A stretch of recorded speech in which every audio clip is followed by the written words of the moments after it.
சேனைகளின் கர்த்தர் பரிசுத்தர் பரிசுத்தர் பரிசுத்தர்.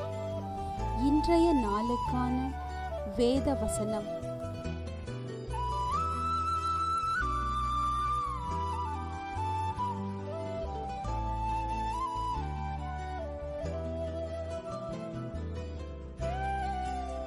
இதோ உன் கையில் இடப்பட்ட விலங்குகளை இன்று நீக்கி போட்டேன்.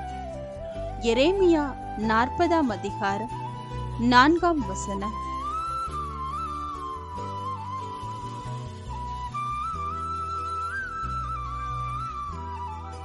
But today I am freeing you from the chains of your wrists.